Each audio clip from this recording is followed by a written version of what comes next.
All right, now do we see audio?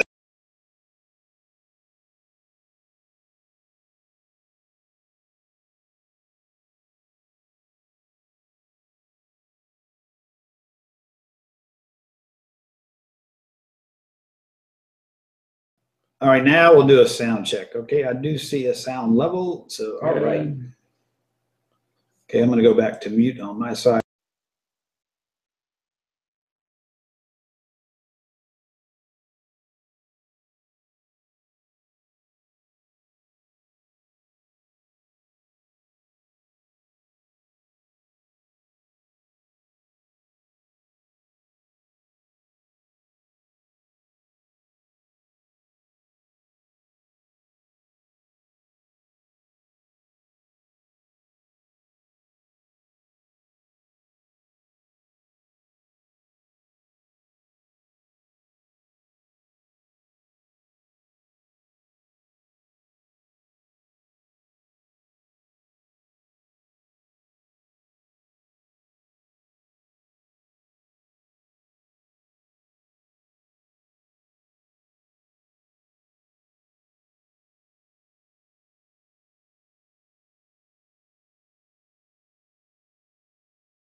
All right, so now we should be hearing audio.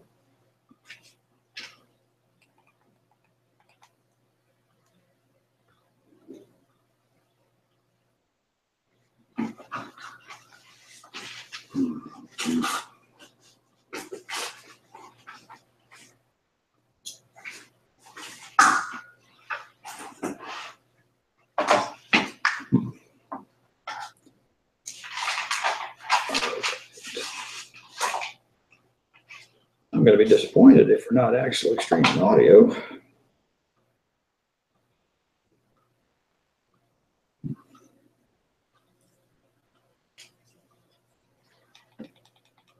about now?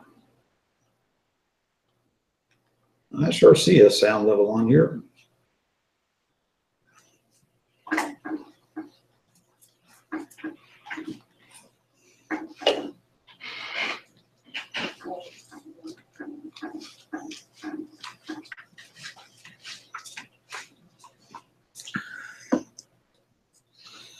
All right, Doug, say something. See if. Welcome I'm not to the hearing Nova anything. Mean. Yeah? Why am I not hearing anything? How is your mobile project going? We didn't keep going. No. So we would have to redo that. We lost steam. Last thing.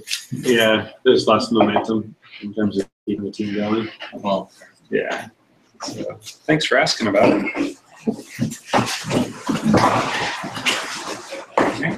I'm going to go see if I hear something outside the room, but right now I do not hear You don't have anything any on the stream. I don't know why, but I see That's the funny sound. because I see you. Yeah, I see the sound bar on your computer. I'll keep talking. Testing. Make sure it's not the earbuds. Testing. You still have a few more stragglers. Having too much fun.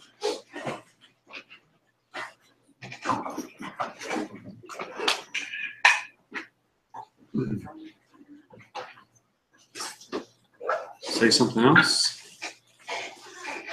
See if Doug hears us.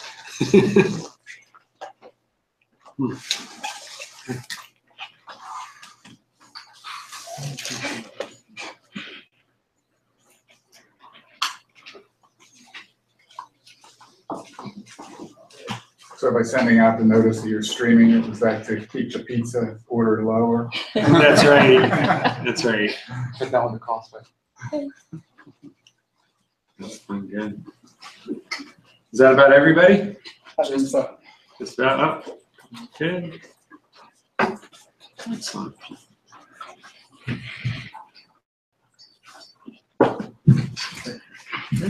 Yeah, it's Welcome. Is it working? Yeah, I'm not sure why the AirPods want to be a problem today. Okay. It's always something. You know, that's what. Start keep it up and I'll keep it low. You're getting too. All right, I'll switch to the camera video and do the intro. All right. Yes, let's get that going.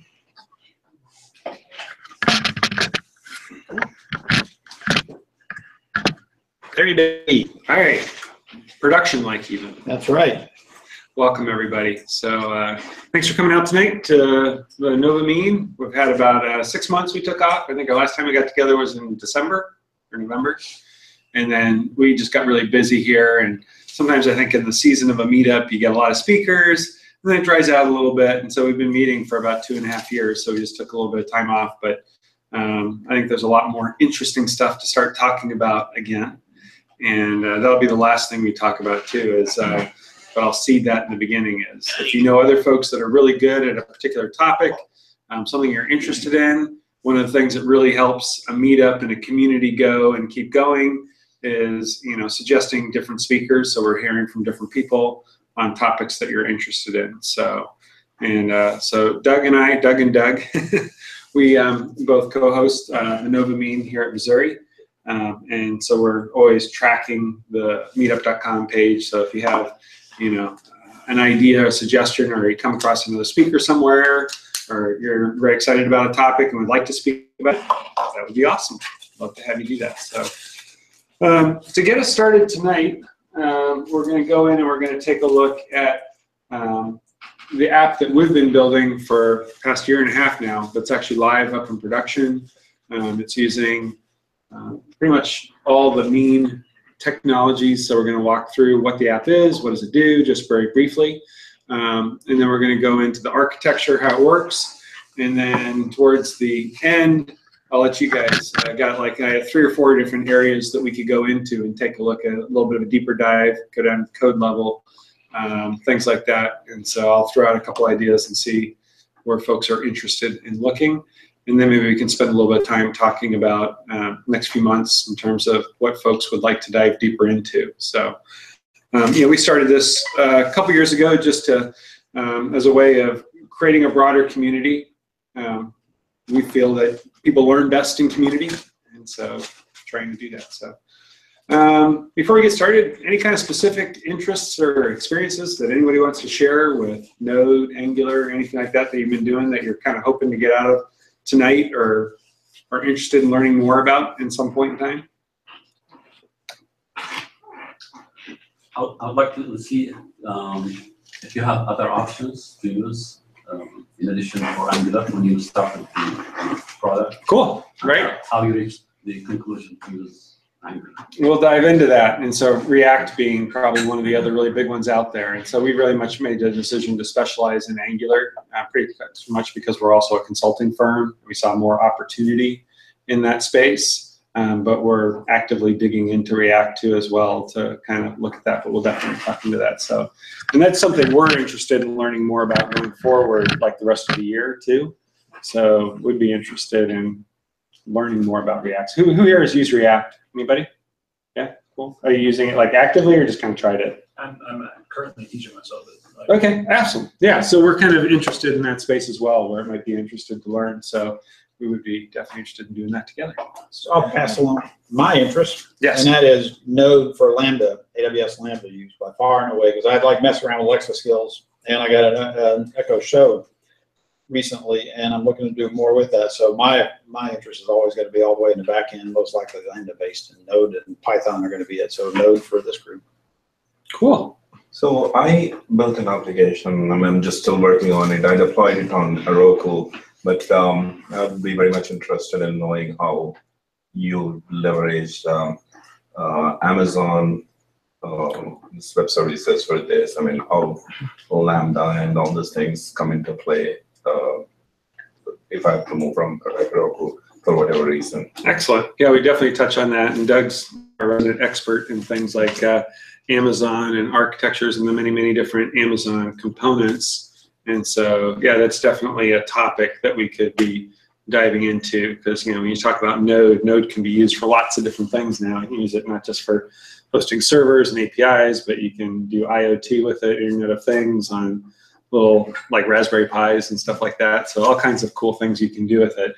But hosting it in the server and the different options, serverless architectures, that's interesting. We experimented, and Elastic Beanstalk was a good way to start for us, but from an evolution perspective, if it's possible to go serverless with Lambda, that is. Yeah, we're very interested in that. That is an excellent. That is probably an excellent choice. Although it's one of those things where I'm really enthusiastic about it, but I have yet to do it on a large scale. So that being said, to me, it sounds cool. Significant reduced operations costs, labor costs, monitoring costs, all those costs are going to drop. No question about it. So you're saying that you are using Lambda, but you're using Beanstalk, but would like to go towards the Lambda with the Node.js? Potentially. Is that? Yeah. Okay. And so we'll talk more about it. Like right now, for our core REST API, probably not this year, but what we did do is we have a business intelligence piece to the app that we'll talk about. And that one, we're actually separately feeding all the data that goes into our data warehouse through a separate API. And that API we hosted in Lambda to start with to begin with. And so as we get more experience with that and suspect that things are going to pan out to be have some very significant advantages around scalability, maintenance, security, all kinds of cost, I could definitely see moving existing REST APIs like the core one we're going to talk about here to Lambda in the future.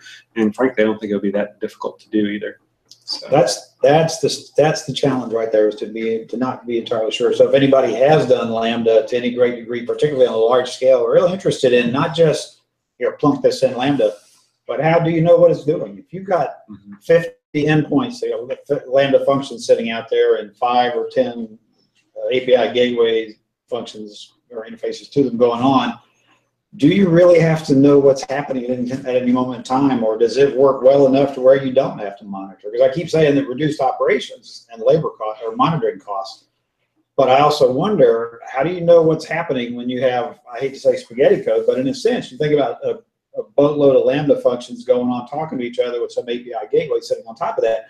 It kind of sounds like spaghetti, and yet that's not what it is, but it's that idea of I don't have an EC2 instance generating a log file, so I know exactly where it's coming from. Instead, I've got X Lambda functions hammering CloudWatch. Do I care? So yeah. Sure. With the recent inclusion of step functions, I would say that that's playing an instrumental role into cleaning up that spaghetti that we are talking about. Step is the thing I'm most interested in, and the reason I say that is I did some e-commerce work in the past. And it was a big old war file, a big Java service with a bunch of methods in it, and I very much would like to go back and redo that main the main portion of it as a step function and have all the methods be Lambda functions. I would love to do that just to see if it is really that practical. And I think somebody's at the door, so you might as well go ahead and continue. Can we switch over to the other screen too, Doug? Hello? Yeah, so, I'm on. No, that's and so I could see even we take an evening, and instead of doing a lecture thing, folks could bring laptops and we could just hack at it for an evening too. We've done that a couple times, and I've gotten a lot out of that when I've done that. Or on your desktop now. Thank you. All right, so just before we dive in, let's see, has anybody not programmed in JavaScript before? No, it's totally okay. Who's done TypeScript? Who's programming in TypeScript? About how many folks? Okay, so a few. So how many folks have actually done anything with Angular and started an Angular project? Okay, good. Angular 2, or anybody do Angular 1? 1.4.9. Okay, 1.4.9, very good. Did you do anything with Angular 2 yet? No. Okay, and so we just went through a big learning curve to go from the Angular 1 to Angular 2, yeah. Yeah, that's one of the things I want to ask you. I don't know if this is getting too far ahead of like what you're about to go over, but I'm just very curious on like what your ultimate kind of conclusion was after working with Angular 2. Like, or if you're like now already looking at like React as like. I personally have been very happy with, and it's really Ionic, which sits on top of Angular, and so there's a few things we'll talk in there that are differences. But yeah, keep bringing that question up through the evening. And so just on timing, so that's good. And see, who here has played with Mongo? Started it up about half. Cool. That's good. Just kind of level set so I know how deep to go. And Node, who's done anything in Node? Just a little. Great. Perfect. Welcome. I think that's good. I think we're all in the same boat then. So with that, let's go ahead and dive in. I've probably got enough to keep. If I was to talk by myself until about 8 o'clock, I'm hoping you guys have some questions as we go along and stuff like that, because I think 8:30 is about good, but I'm trying not to keep anybody later than that. The restrooms is right back halfway to the kitchen. Feel free to, if you need to get up, just hop up. And if anybody needs to leave early, of course, that's fine too. So it's just casual. And I really like to make interactive discussions. So I'll stop a few times, but if you have questions, toss them out and we'll kind of float through this. So again, since we're kicking off after 6 months, I thought it was really good to take a case study. And right now, I think we're a pretty good case study for the mean stack. So we're just going to walk through what we've been doing the past 2 years. And if I can get over on the right screen. All right, so to do that, we're going to talk about what is Plenty. Plenty is an app that we're building here at AEM, Missouri. And we had a prior client from about 6 years ago that wanted to do something new and really wanted to serve the many Americans who are not in a good place to retire well. And so he was off looking for venture capital funding and came back to us to maybe help him with the development side of building that. And our CEO, Sharon DeMontsabert, said that she'd be willing to basically incubate the whole project. And so she's been doing that for the past several years. And we now have a product out on the App Store and Play Store. And so really what I want to do is to tell you a little bit about what that product is in just 2 or 3 slides. And then we're going to go in and take a look at the architecture, which uses a lot of these technologies. We'll demo the app because I think seeing some of the working components is kind of interesting to see what we're doing. We can ask questions along the way. And then, as I said, we'll have an opportunity then to maybe take a piece of this and dig deeper into it, or we can see how you can start your own Ionic app very quick. We can do a couple of those things, actually pull out command line and do a few things. So that's the agenda for the evening. So we're going to take a look at Plenty end-to-end. Plenty was designed from the ground up to really make retirement more accessible. The problem that we're trying to the problem that we're trying to solve is that most Americans, like 50%, are going to retire and have a lot less money than they were used to living on when they were still employed. So that causes people to work longer if they can. Frankly, a lot of people it's not uncommon to not have your job when you're in your early 60s, and so people can get forced into early retirement. And so there's different things that can happen. Health situations can happen. And so really we wanted to look at the question, why do a lot of folks retire with not enough money? And so this is saying that the whole range of people from age 35 to 54, that average savings for retirement is about $10,000. And baby boomers who are really getting ready to retire, only 15% have over $500,000. And if you look at 50% have less than $100,000 saved for retirement. That's a lot of people, which means things like Social Security and stuff like that. And so we wanted to build a solution that was inclusive. So most of your financial management firms around here, if you go to, they're really looking at folks that, families that are making 150, more than that per year. And the way they're making money, they need you to be making money because they're going to charge you a percentage of what you have under assets. And so for the majority of America, in terms of numbers of people, the wealth management companies aren't interested in helping them. Their business model doesn't service them. And so we wanted to build something, and so that also means we have to build a business model that's more inclusive and has a different way of making money. So 73% of our target market is for folks that are making, a whole household making less than $100,000, so that could be two income earners. That means for a lot of these people, 50% of their income in retirement is going to come from Social Security. And for a lot of people, if they did buy a home, say in their 30s or 40s, and they've been paying that off, that home may be the thing that's their largest net asset and may be worth a lot more than what their savings is worth. And so we want to look at all these different things when we help people out. So 2 more slides to go in, and then we go in more to the tech side, but it's always nice to know what it's about, right? Plenty offers, so we're not charging any kind of advisory fees. Like, it's very common for a financial advisor to charge like 1% to 2% in there, sometimes a little less, hopefully never more than 2%. That would be on the high side of what they're investing for you and managing for you. So we don't do that, and in fact, hope that tends to go away as a business model, because if you do that from the time you're young, like 30, by the time you retire, about a quarter of what you would have had saved, you just paid to that advisor. It's incredible, almost a third in many cases.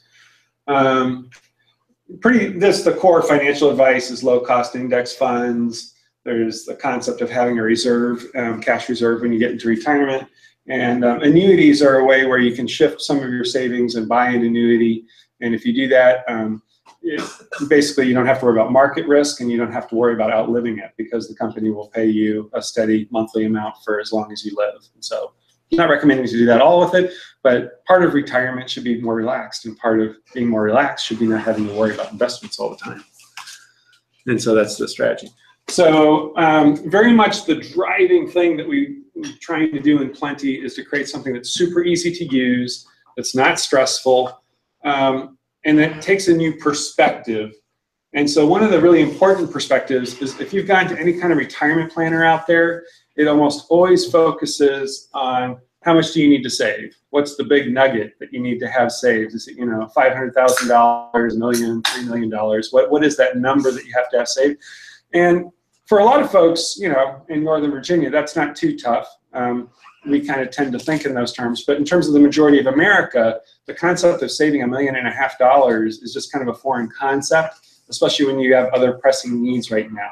So instead of starting with that question, we start and try and go straight to how much are you going to need each month in retirement to keep your current lifestyle? And we're going to keep that in terms of your monthly budget. Like everybody in here, if we were to go around, and we're probably closer friends than we are just yet, because you would know how much you spend each month about. And you'd know about how much income you have each month, and you kind of manage your finances, maybe with other things around that, but that's the core thing. And so for retirement planning, we're trying to take that core concept forward as well. And so we built this app called Plenty. We actually built a web app initially, and then as we were getting ready to go to market, we got feedback that says, no, it shouldn't be a website. You really need to start mobile first. And so about a year ago, we scrapped what we were doing and went mobile first. And we built an app based on Ionic 1 and Angular 1. And then just before we released that to the App Store and Play Store, we decided to, as we were building more features, we bumped it up to Ionic 2 and Angular 2, which for the app itself was a complete rewrite, which was pretty interesting. So that's the experience. And so, but it is up in the App Store and Play Store. So if anybody later on wants to go check it out, feel free to download it. It's Plenty with the Y in the middle. And you can check it out. It's free. And so what we're going to do now is we're actually going to go in, and I'm just going to do a very quick demo to go into the app itself, and we're going to take a look at it and what it does. But we'll talk about some of the components at the same time. And so on my laptop, I have this is the way I normally run. I've got Mongo running here locally, and we're going to talk about the other architectures. This is and I've got a little debugging going on. But I've got Node running in a tab, and then I have Angular, Ionic running in a tab as well too. So let me make that a little bigger. We'll get it going. Any questions so far as I'm going forward? When was Ionic introduced to the mix? Ionic, we started with, so when we decided to go with a mobile app, we looked at a lot of different, we did PhoneGap initially. So Cordova, if for anybody who's building mobile apps, you can build a mobile app. You can either go native, where you're doing iOS and Android development. You can do other things as well, but those are like two most people do natively. Or you can build an app. And there's a couple different ways to build an app. So Cordova is the underlying framework that takes HTML, and it's got the libraries and the CLI and things like that that can wrap your HTML and help you build the binaries that you would need to upload to the App Store and Play Store to deploy them. And when Ionic runs, though, it's really running an embedded browser. You don't see it, don't see the frame, but everything is made to look like an app, but it's all through HTML, Sass, CSS, JavaScript, and things like that. The other avenue you can go now is, if you're with Angular too, you can use something called NativeScript. And so that still uses a JavaScript VM, virtual machine. But instead of rendering a browser, kind of a frameless browser, it's actually going to make underlying API calls to the underlying OS.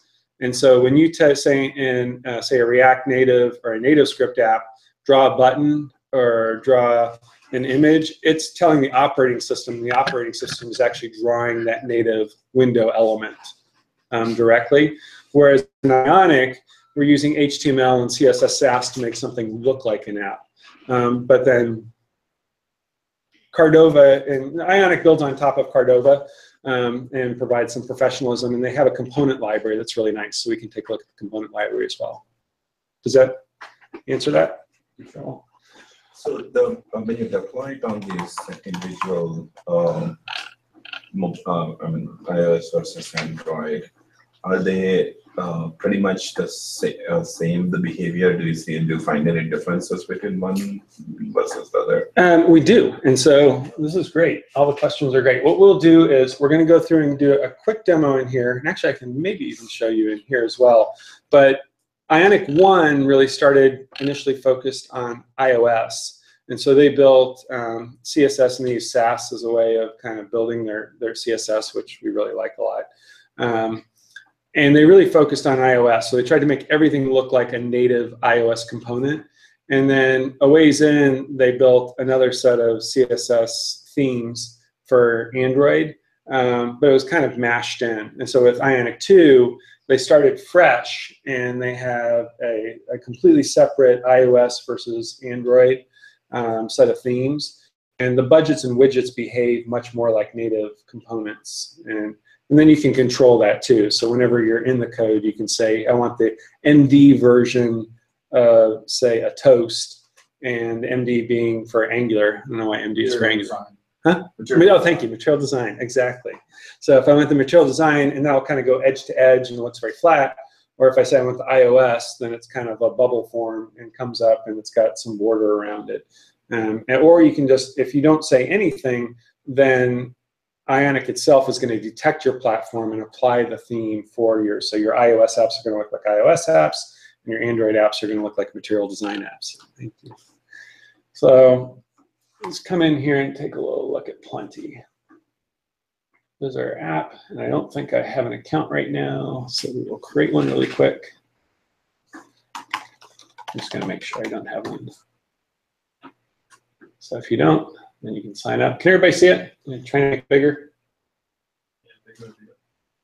See if we can go a little bigger. By the way, while we're doing this, here's an observation I've had lately, and that is that I've gotten into the habit now of watching live coding streams on Twitch from a guy, Randall Hunt, AWS, and then a couple of other ones. And one of the benefits that I've seen is that when we publish slides or even Meetup type stuff, you don't see how a developer does something. You don't see how the user IDE, you don't see how they debug those things. And I'm beginning to get a real appreciation for live coding, because you get a better learning experience in terms of seeing what someone's doing. So anyway, you may notice some of that tonight with the way that Doug's using his IDE. So, yeah. Anyway. Cool. Thanks. So when you create an account, we do require you to give us your phone number. We'll do a simple password.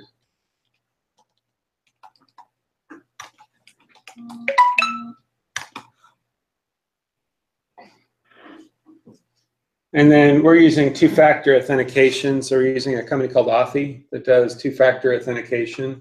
So in the Dev environment, it's just 7 zeros. But if you download the app and register with your cell phone number, it's going to send you a text, and you got to put in the text number so that we know we've got you. So when you come in, you're going to say, you're planning for yourself and a couple. So I'll do a couple. And so like this here, this is a widget that just came up. It's a new calendar widget that's a part of the Ionic 2 framework. It's really nice. It's amazing. Just a calendar widget it can be a difficult thing to find. And I think this one looks a lot nicer than a lot of other apps. Well, actually, close enough.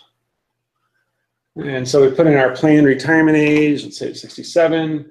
And I'll put in my income. Kind of test scenario we use is 40. And I'll put in my wife's name. And we'll say her birthday is maybe a little bit different than mine. She's going to retire at 67 too. And she can make $1 more than I do. And so we come in right here. there's some interesting things here. We've got this cash flow. So this is a card they've got in there. A card is a Ionic card widget. This is a fab for floating action button. This donut here is what we call affectionately our Plenty donut. It is created with D3. And so that's using D3 animation library. You can do all kinds of cool graphics and stuff like that in there. D3 is a nice, powerful thing. So we'll go through, we got the tabs in the bottom for plan expenses. And if we're going through and planning, we've got a little bit of animation. So if I click on next here, you'll notice it kind of fade out and fade in. That's using Ionic 2 animations. You can do a lot of stuff. We could spend a whole night sometime on animations. They're interesting. Plenty makes it easy to plan retirement. No complex math required. Plan as if you retire today, and Plenty will calculate the future. And so you can quickly learn. We've got a quick little thing here where people could go through, and on my phone it's not sliding, but if you're on the real phone, you can take your finger and slide across. And this is just giving you a quick little tutorial. Expenses, income we're going to take a look at, and you can see the donut's going to change as we go through and build your plan. To have a balanced cash flow and ready to get started, hit continue. If you have a question, you can tap the little I here, and it's going to tell you about what is cash flow, and that's a context sensitive. So on any page, we can hit the I button and see what's, learn about that particular page if we have questions. Okay, got it. So let's start planning. First thing we do is we add estimated expenses. So what we did is we did a deep data science project using Bureau of Labor and Statistics consumer expenditure data. And what we did is we just went out and said, all right, for a couple making $100,000 that are currently in their late 40s, about how much money are they going to have when they retire, or what's going to be their income when they retire, and then from that we say what's their aggregate spending about the time they retire, and then this is just a national average of about how much someone would spend with that kind of income on a monthly basis in today's dollars. And that's about how much they'd be spending on housing, living expenses, and healthcare. And this is just a default budget. You can then go in later and change all these numbers. But the idea on the phone, and as you're building a mobile app, is you don't want somebody to have to, if you have to go out and fill out a whole spreadsheet's worth of stuff on a phone, no one's going to use it. And so we're doing stuff like that to try and make it somewhat pleasurable to use. And so we put that in there, and so now you can see our initial retirement plan. We're looking at expenses of $6,000 a month, and we have no income. That's a problem. So we go here, Social Security. We do have, because we start our retirement plan when the first person retires, and since in this scenario Doug's a year younger than Liz, a year's worth of Doug's income over the course of retirement averages out to about $144. And so we're going to include that and get a little bit of income there. And just explaining concepts like that are difficult. So Social Security, this is another widget.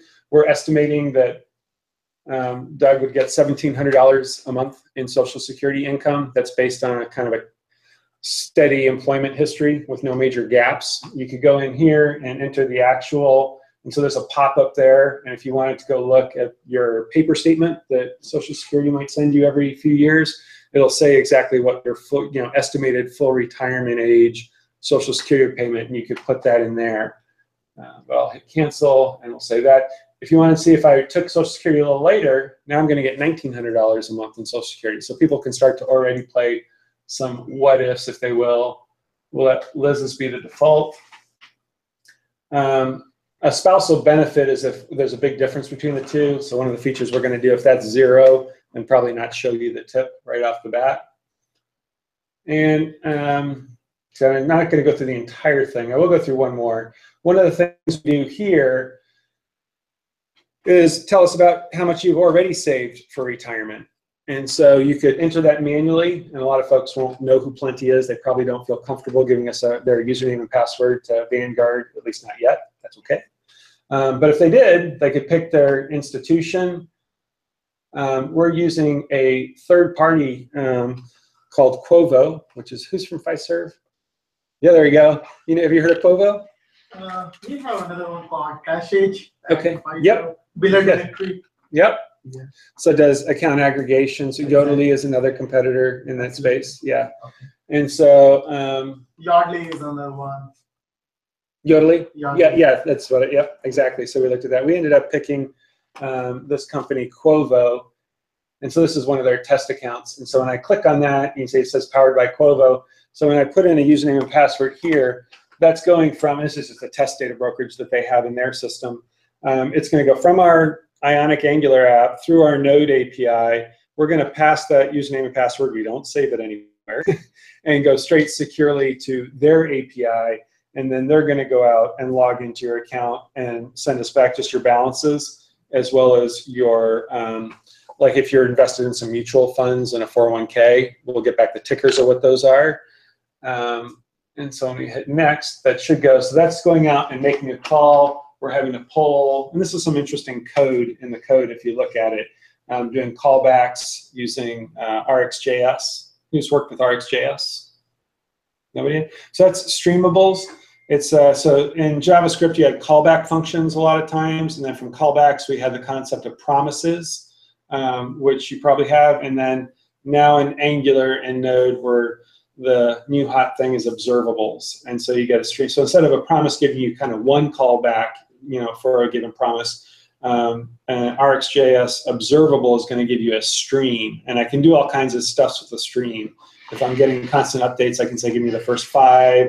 I can sum a stream as it comes in, and so it just gives you a lot of way of handling different things between different environments. That worked. So if we have this brokerage environment, we're coming back, and so like here we went out, and these are all the mutual funds in that test account that it found and those balances. And so we can say who the owner is.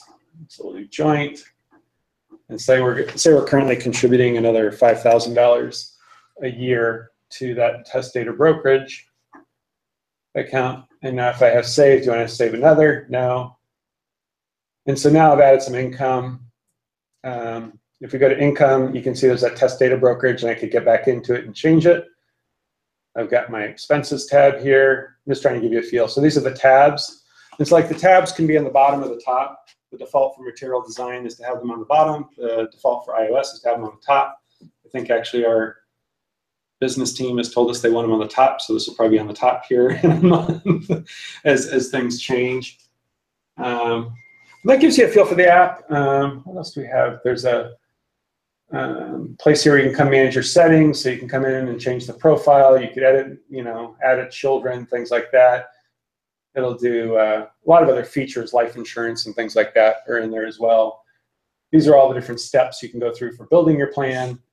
And then when you do things like improve your plan, we're going to do things like check your advisor fees. I didn't say we didn't have any advisor fees, but investment fees, we went out for these mutual funds, and we're also formatting that to expand that a little bit. But we found the expense ratios for these through another partner called Quote Media. So our Node server is really a place that's got a REST API that our Ionic/Angular app is coming into and hitting, but then we use that to integrate with all our different partners. And that's primarily that, and updating the Mongo database is a lot of what our Node's doing. But what we do is we recalculate the plan, and for each of these funds, which don't have a lot of money in them, so it's not making a big deal, we recalculate the plan to say, what is your average income in retirement that you're losing by having an expense ratio that's greater than 0.2%, which is what a nice low-cost index fund would cost you. So in this case, you'd have $92 more per month, assuming that you get the same rate of return if you were to go and invest in lower-cost funds. So anyway. Let's see.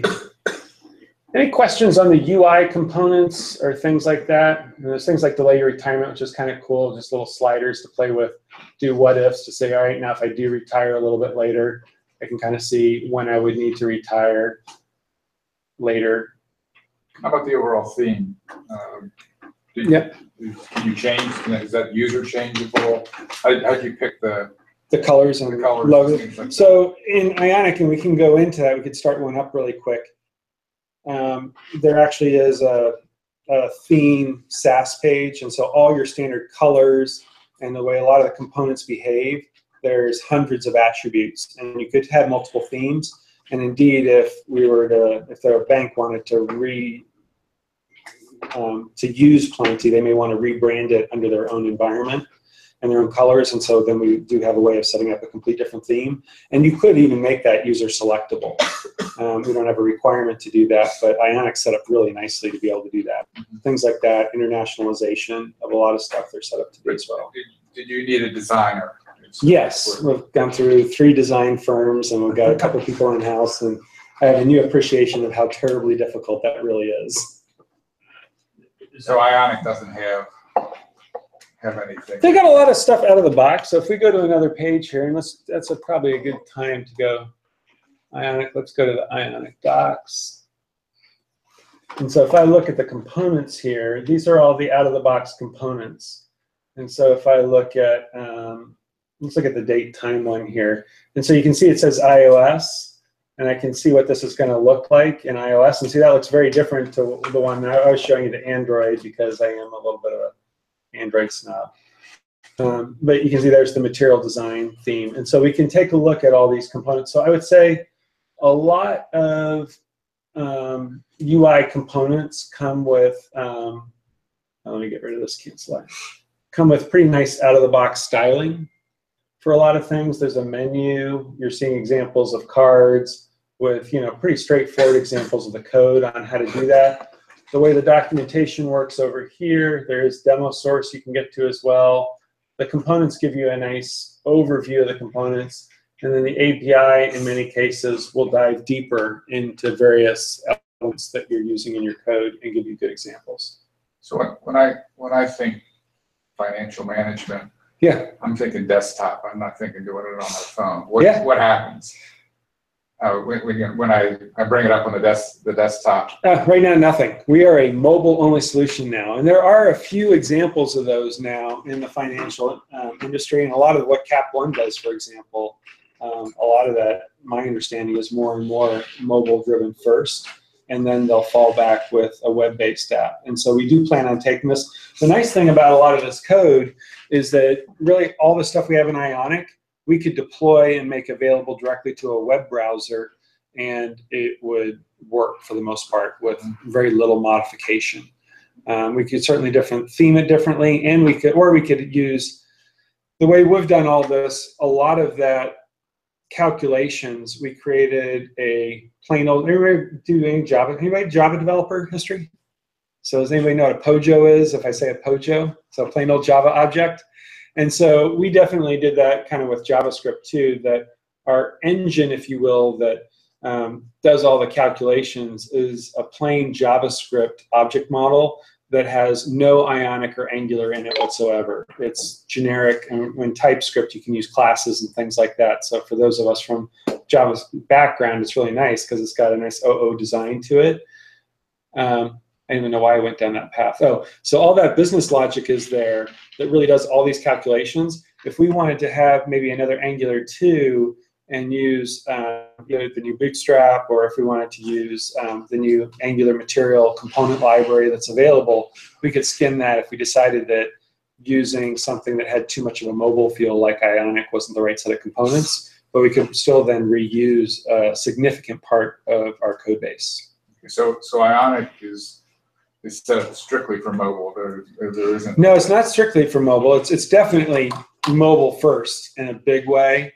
But they're very strong behind something called progressive web apps too, that are also designed to be run on your phone, that load in a browser. And frankly, I don't know a lot more about them, except they start to bring down more and more mobile-like capabilities. And I'm interested in diving into those and learning more about those in the upcoming year as well. So, did you try these apps on iPad? Just curious. Yes. Yeah, and so I have a Nexus. Yeah, so but yeah, we've tried them on iPads too. And the one really nice thing about Ionic, and because it's running in a browser versus the native, is that it's just going to expand. So we're using a grid system. They come with a grid system in there. It's using Flexbox under the hood to do the layout. And so you can have your layout be very responsive. And you can also say, if I've got more, it'll automatically detect how wide of a browser environment you have. And so I could have a whole nother, say, panel of content, maybe more sophisticated graphs or things like that, that I would display on an iPad that I don't have room for on a phone. and it would all just happen responsively. And so Ionic's very nice for that. And I know there's a lot of people out there that would say you have to be native in a lot of environments. Is anybody here like very strong native? No. We have to go recruit some folks like that to come so we can have a good, healthy, rigorous conversation. But I think there's some really nice advantages to the web. Yeah, I did want to know what's then if there's Ionic, why are people still developing with like native?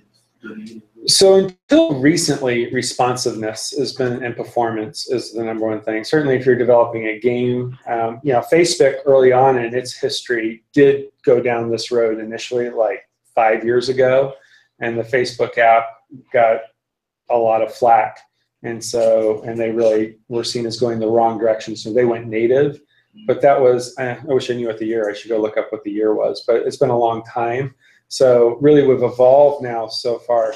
The people back then when that happened and people were getting burned because the performance wasn't good or it didn't look good or the animations weren't good enough, developing with web-based technologies was definitely seen as a second-rate way of doing things. But it's really come up to a performance now where it's interesting. I think that looks pretty nice. That looks like a native. Yeah, I think it's really getting to that point. And the nice thing is we only have 3 people developing this. So it's a small development team here that's doing this. And if we were developing native, you absolutely have to have a separate iOS group and an Android group. You're not going to find people that are going to do both. So it's a lot more expensive.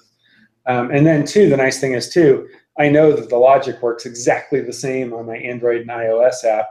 Whereas if you're a native, you're going to have to do things at the project and technical management level to try and keep that in sync, to keep that logic in sync. So, yeah, definitely. Yeah. What about the performance improvements primarily?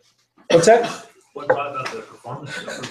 It's just been evolutionary across the board. I would say, the V8 engine itself and the Google team for not so much the past couple years, but from 7 years ago to about 2 years ago, they were almost getting a 10-fold increase in their V8, which is the JavaScript VM that's underlying it. But I would say just interactions between the browser and the graphics library, being able to render. You got the SVG, like the D3 is used, built on top of SVG, vector graphics, and then the browser now being able to link more into the graphic acceleration on the phone. So it's just, many different elements like that have come together.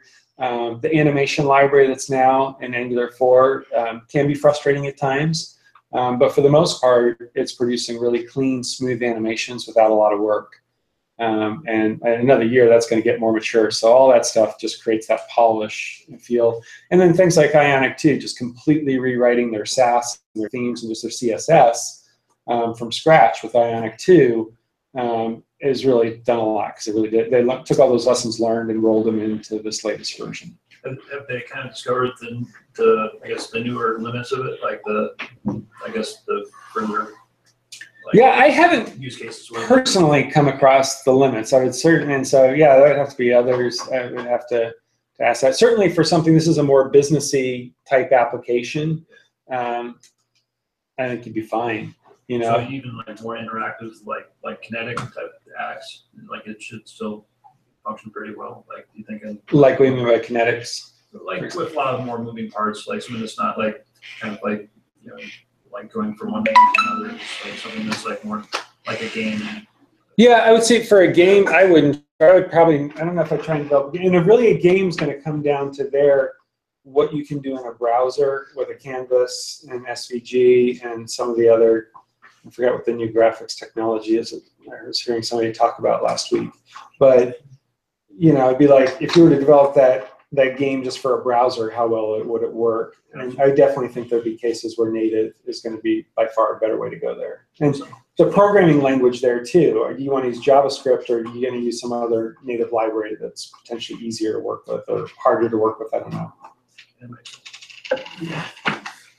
So, question. So is there for these text boxes, can they integrate with voice?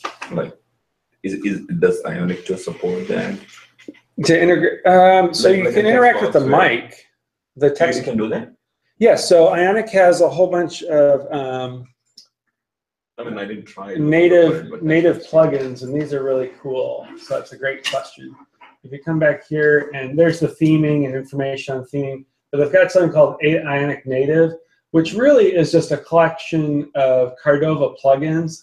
And I mean, this thing is growing exponentially. It's been around for, I'm guessing 7 months. I'm on the recording here. Somebody's going to catch me and say, no, it's about that.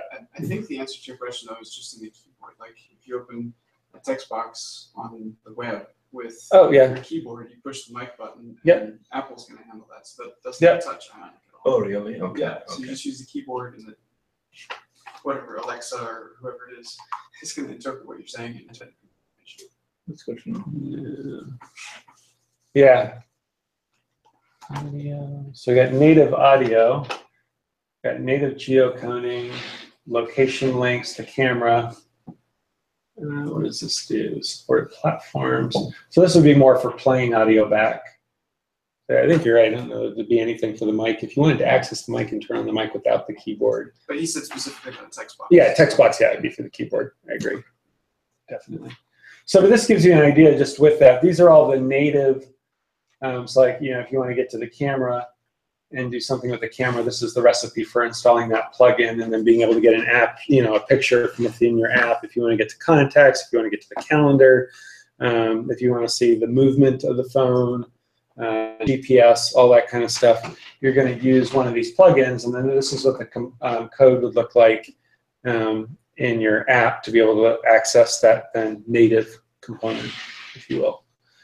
Some interesting things on the bottom, things like Mixpanel is a way of doing mobile analytics to see what your users are doing.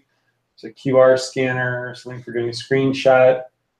Want to make the phone vibrate. Separate YouTube video player. What else is down here? HubSpot. Oh, that's Hotspot. I guess it's to turn your phone on as a hotspot. So yeah, that's exactly what it is. So you can turn the phone's hotspot on and off. So anyway, that's if you want to add native functionality through Ionic. That's how you would do that. This is the overall architecture of the app, and so really everything I've talked about, you know, in depth is on this side. We talked about D3 Ionic, which sits on top of Angular, and we were Angular 1 and Ionic 1 for a long time. Then we were Angular 2 and Ionic 2, and then we went to Ionic 4. I think it was because of their router changed, and their router went to 4 and skipped, and they wanted to get everything on the same level. So now it's Angular 4, but the distance from Angular 1 to Angular 2 was massive. The distance from Angular 2 to Angular 4 is very reasonable. Ionic went to Ionic 3, so Ionic 3 supports Angular 4. So just our semantics. I think we've covered a lot of that pretty well. A lot of cool stuff you can do with D3. For our Node environment, which is a fairly simple REST API, this is what we've got there. We'll come back to that in a second. And we're hosting our production database using MongoDB. And about 4 months ago, we switched over to Atlas, which is their database as a service platform. And if you haven't checked it out, it is awesome. You go to Mongo Atlas and you say, I want, you know, a clustered replica set database with 3 nodes, and I want it to be, you know, I want to have these size instances. I want you to do all the backup. I want you to install the security patches for me. I want you to worry about everything, and it puts it all in its own private, a separate VPC in Amazon and a private network, and manages everything for you. And they've even got a free tier where you can start playing with this thing for free for a little bit. We're running a small environment for about $50 a month as our dev environment, but it's still a 3-node replica set that replicates our production environment fairly well.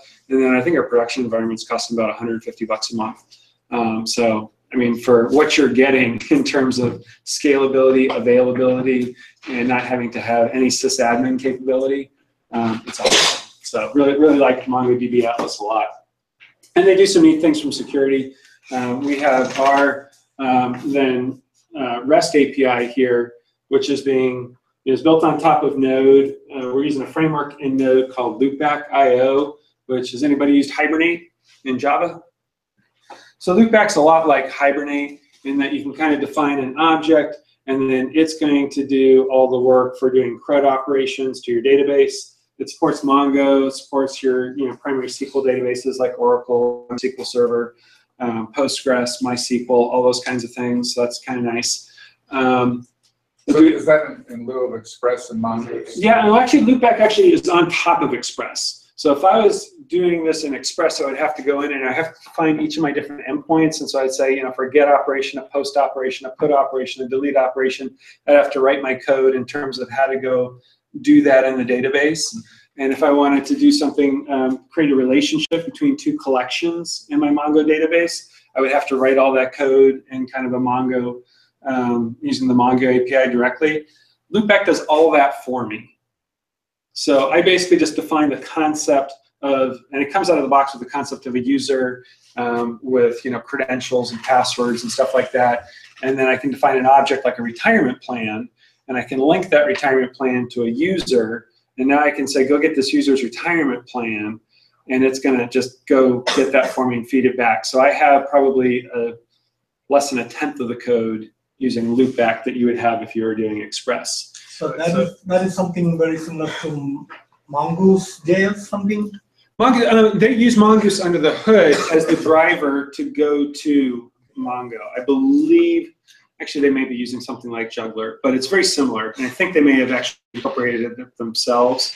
On the front end, then they'll actually give you a docs page where you can go and see your REST API, and they're using Swagger for that. Yeah, which is a tool for documenting a REST API, and it's really nice. You can kind of expand all your different REST endpoints, and it will show you here's the put and the post and what the URL. It's like using Postman, but it's being served up directly from the server. And it's got a little try it button, and if you hit the try it, you can authenticate, try it, and you're actually going directly against your REST API. So it's got that on the front end, and on the back end, it's got all this ability to connect with different things. So like that a lot. They were just bought by IBM about a year ago. So it'd be interesting to see how the project evolves. And one of the other topics that would be interesting to talk about, if other folks are using things like Restify or Happy, or maybe played with any of those, these are all kind of frameworks that are kind of my slightly higher order of Express. And a lot of them use Express under the hood, some of them don't. But are you doing that in JavaScript or TypeScript? JavaScript, yeah. So I've mentioned that. I haven't seen, I've looked to see if anybody's done any TypeScript. I've seen a couple, and yeah, they seem like disasters. Yeah. And they don't give you much. Yeah, and that's, so yes, I haven't tried to do that. And I don't know that I dived into that too quickly. So we have, Loopback running on top of Node, and then we've hosted that in Amazon. We do have a VPC, virtual private cloud, with a public and private subnet. It comes with a load balancer, and then our private subnet, Node servers, actually has a peering connection with Atlas, which is really secure because you can't hit this from the outside the internet. There's no publicly accessible IP for our database environment, which makes me feel a little bit better from a security perspective. Elastic Beanstalk is, how was the best way to describe Elastic Beanstalk? Well, I think initially we started with raw EC2, and we were doing it ourselves. Yep. And then we transitioned to Elastic Beanstalk, and Elastic Beanstalk is a way to have Amazon or AWS provision a server for you, meaning you tell it, I want a EC2, T2, whatever it is, with this much memory, this much disk, and I want to run, and then you upload code to a S3 bucket or somewhere else. And then it goes out and creates everything necessary for that and puts a load balancer in front of it. So some of the advantages of that are you don't have to do it yourself. You don't have to go through all those low-level steps, which is an advantage. It also lets you do deployments really well. So it will let you deploy to a new environment. It'll switch the load balancer before you can put a load balancer in front of that. I mean, there's a variety of ways of doing this that work pretty effectively. Now, that being said, I'll go to the other side, and that is where if you want to go and document creating an environment, it can take a while to do it. And I was surprised because we did that a while back, and it was a number of steps where if you wanted to have your operations team be able to go from nothing to having a fully provisioned environment, it can take a while to document everything necessary for it. And Elastic Beanstalk is built on top of CloudFormation. So Beanstalk works well. It's really served a purpose for us for a long time, and the EC2 instances are an auto-scaling group, so it'll scale events it'll do scaling for us, etc. But I'm getting more and more towards a CloudFormation person, basically, except CloudFormation is a pain to learn. It is not a trivial thing to pick up, no matter what the tutorials say. All the tutorials work really well to let you do a simple tutorial, but as soon as you try and go beyond that, it takes a while. So anyway, the whole point being Elastic Beanstalk has worked well, and it will do a lot of the provisioning and creation process for you and deletion process on top of that. Deployments, orchestrated deployments, et cetera, all those things work really well. It'll also do scaling for you too. So we have it configured in there, say your CPU or your I/O. So if your CPU goes against goes above 25%, then start to spin up 2 or 3 more instances. And so we actually have that configured. So we have a minimum of 2 instances running in our environment, but it can scale up to 4 to 6 instances based on load. And then all the metrics from that are going to CloudWatch, where we can audit and see. What's that? No, this is a service offered by Amazon. So it's a part of the AWS platform. Yeah, so it's one of their services. And it's really just, it's like a wizard. You know, if you go to AWS, there's, you know, 50, 60 different services they offer. And so they pull together a dozen of those, EC2 and the load balancing, Route 53, Health Check, CloudWatch, S3, and all built right on top of CloudFormation. So how do we decide which service to be used out of all these? Out of Amazon, you need all of those servers to do different things, and that could very well be a topic where we could do, you know, what is S3 for, what's Route 53 for, what's EC2 load balance, you know, and we, you know, what's a virtual private cloud. There's a lot of different things that have to come together to put together a proper AWS deployment. Right. And so what Elastic Beanstalk allows you to do is go one place, you know, click through 4 or 5 pages, or once you want to automate it, you can click through really the first time to do it to really learn it. And it's going to spin up all that infrastructure for you that you would have needed to do incrementally. And you can do that very relatively quickly. And the way it's doing that, it's going through the wizards and it's calculating then, oh, that means you need this CloudFormation template, which defines all those different AWS resources. And when you say go, it's firing off that CloudFormation template and starting all of those things for you. And then you can go kill it and it will go take all those things down for you as well. And that's nice. One of the things we do is we practice, we don't allow SSH into our app servers, which means you have to have all the kind of logging and history of what's going on with those app servers coming off and going into something like CloudWatch, or you could use Splunk or something like that to get all those. But what that means, if we have a problem with an app server, we can just kill it and start a new one. And it takes us, you know, a minute and we're up and running. And along with that is you don't maintain anything anymore. You terminate the environment and create a new one. It's like in the old days when I was younger, it was put up an instance, run your own machine, keep it running forever, patch it, update it, deploy to this, etc. With CloudFormation or CloudWatch with Elastic Beanstalk. And the other things, it's spin up a new one. If it stabilizes and works okay, terminate the old one. Don't have long-lived things anymore. There's no reason to. There's no reason to accumulate cruft. It means you don't have to have direct SSH access to maintain the thing anymore. There's just a whole range of reasons to terminate and deploy a new one. Yeah, for like a regular Linux server, you would want to, especially in a financial app, you'd want to have a process of consistently updating security patches, you know, your critical and severe security patches at an OS level. And Amazon's recommendation of that is to check this one box. And if you do, you kind of need to think it through. But if you check the box on a weekly basis, they're going to bring up a brand new set of app servers. And whenever you bring up an EC2 instance in Amazon for the first time, it will automatically install the critical and severe security patches for the OS. And that's going to deploy your app and bring that up. And then you've defined a health check URL. The Elastic Load Balancer is going to go against that and check it out. And if it all works, it's going to switch all your traffic over there. And it's going to take the environment you had last week and destroy it. And that's how you get all your security patches done. And it just tells you about it the next morning. So, hey, I did it. I got the feel you had a comment on that. Yeah. Last month we were at the AWS, or some of us were at the AWS DC Summit. They said, as far as I understand, something like Terraform would be able to sort of generate all these CloudFormation configuration files for you guys. And have you looked into that? Or? There are tools that do that. I've never used Terraform. I know that there's actually a tool that will capture your current environment and generate CloudFormation. And I have yet to try that, in fact, but it's one of those things that would be nice to do. I think that in the case of Elastic Beanstalk, I'm not sure that I would. Well, part of it's historically we've been using Beanstalk for some time now, so I don't know what the transition to something else would be like, and whether or not it would be the same, meaning that if it's intended to create it from scratch or update an existing one or what, I'm not positive about. But anyway, I think that there are a variety of ways to do it. But one of the advantages of using CloudFormation is that reproducibility, meaning if you get it to work with CloudFormation, it's documented. I mean, at that point, it's ready to go. All you have to do is tell your ops group, here's this CloudFormation stack, here are the variables, you got to enter, hit go, and sit back and watch it. You don't have to go through and say, create a VPC. Oh, no, before you do that, you need to create a subnet, and then it's got to be in this AZ, and then, then you do this other one. Then create the VPC, now go and do, and there's a surprising number of steps involved, even with the automation of Elastic Beanstalk. That's really surprised me as to how you document it. First, record it so that you know you've done it right, and then document it so somebody else can do it without having intimate knowledge of the thing. So, and Elastic Beanstalk doesn't cost anything. You're just paying for the underlying infrastructure, EC2, so that's potentially another difference. Go ahead. These are all great benefits, but the one caveat you have to keep in mind is you can't use the environments to store any content or data. Yes. You have to make sure that you're writing that off to something else. All has to go to a database.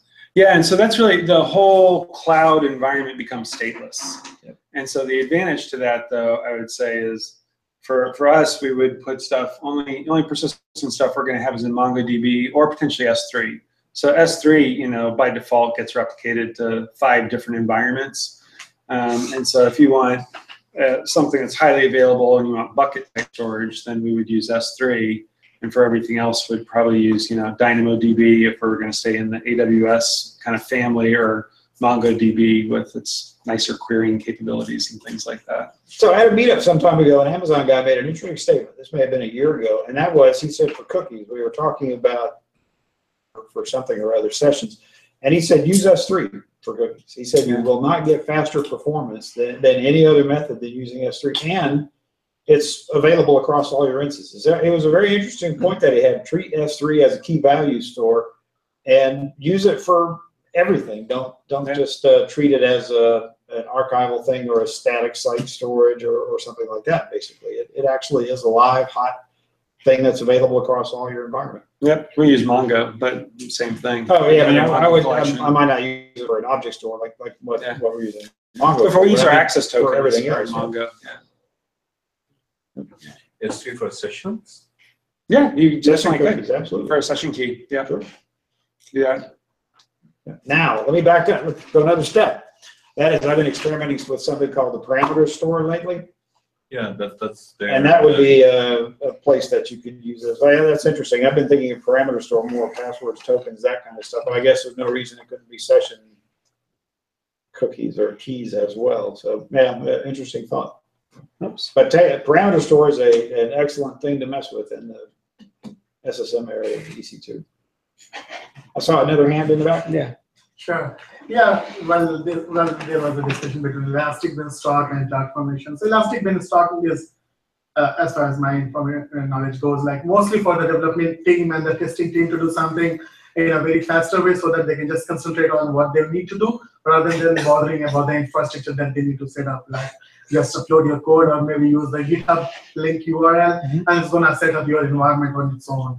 And whereas we talk about CloudFormation, I agree that it is a activity which needs a little effort in the meanwhile or in the beginning. But once it is done, it's kind of infrastructure as a code.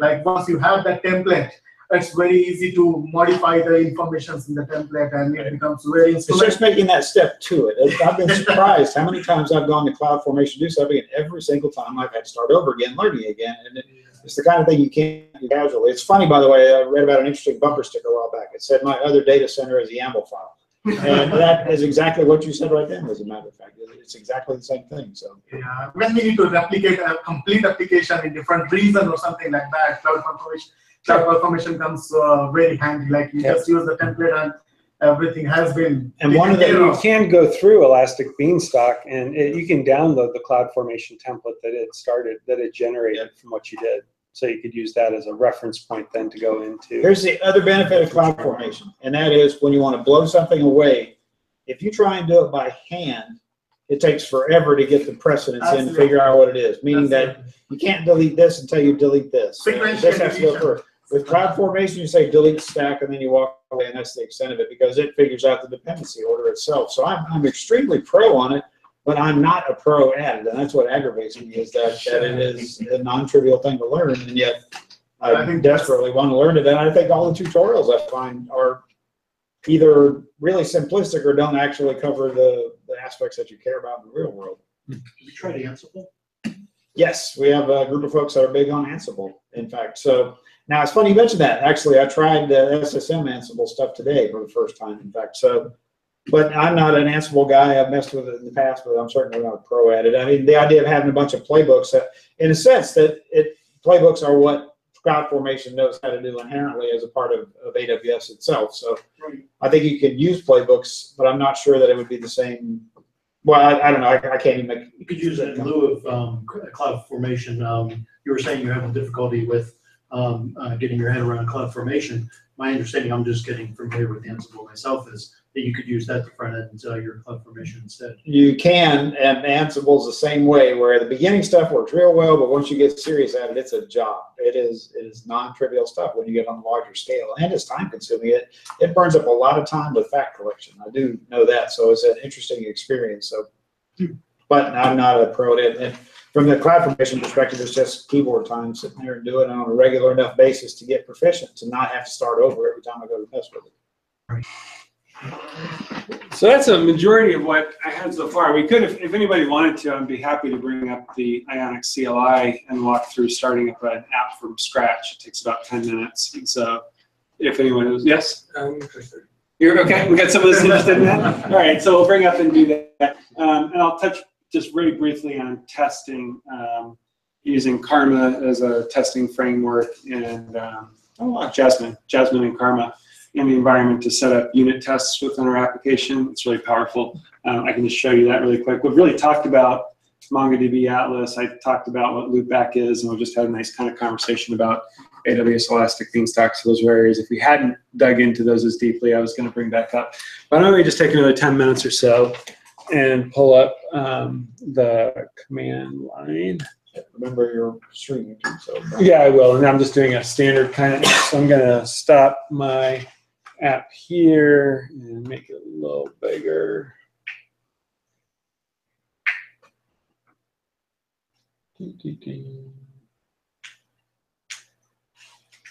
Can everybody see that? Here, I can make it a little higher so it's not so low on the screen. Okay, so I'm going to get out of plenty. And by the way, this is recorded also. It'll be available on YouTube as soon as I hit stop broadcast, so you can. Not too much. So I've got the Ionic CLI installed, and so if I didn't have that installed, I could go, oh, this was an interesting blog post, but I'm not going to get off the engine. I'm going to stay on task with that. That's good. I almost did. There's a cool little project that came out between Ionic and AWS. They've got a mobile hub that'll do your authentication, storage, all kinds of backend as a service. There's a cool blog post that talks about that. And I'll actually mention that again. So I believe it's the intro here, yeah, installation. And so you'd have to install Node first, and so you could do that using something like Brew.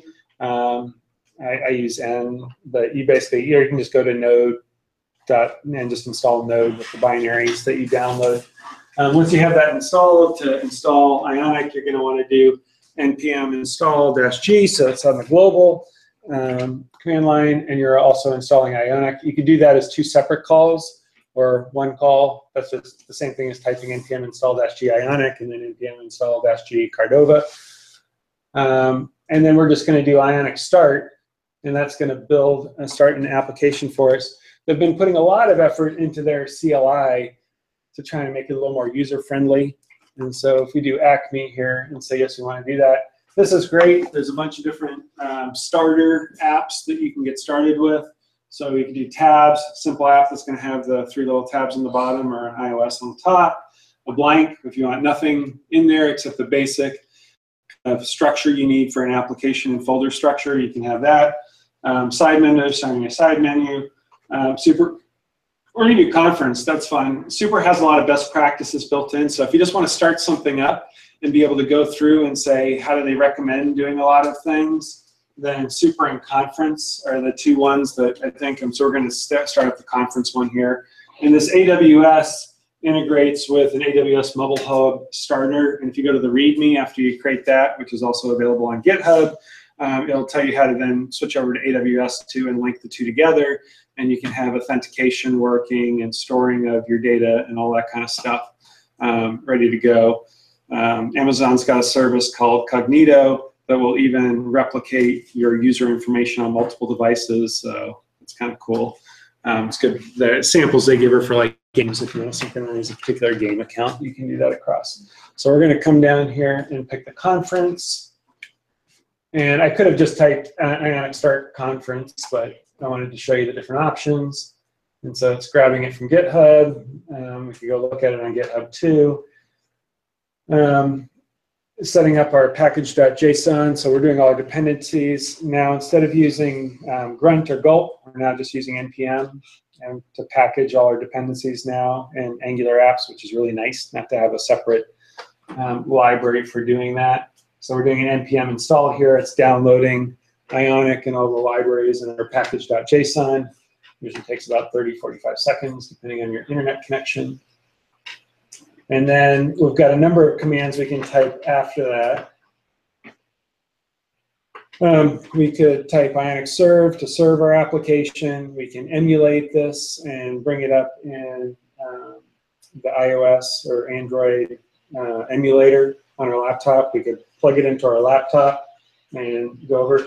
Ionic View is a separate app that you can go into and download from the App Store or Play Store. And this is a free service, it's a free app. And I can go into my app and then type Ionic upload. And if I've linked this directory structure with my Ionic Cloud account, then when I type Ionic space upload, it's going to upload my app. And it's a great way to have testers, you know, kind of not broad testers, but my immediate testers, be able to take a look at the app and give me feedback. I can do that right here because we got that.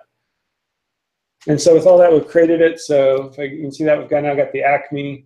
So we can CD to CD to Acme.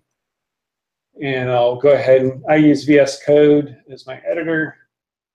Did use WebStorm for a long time, but VS Code is definitely, in my opinion, taken over as a better environment. And that came over on my other screen here.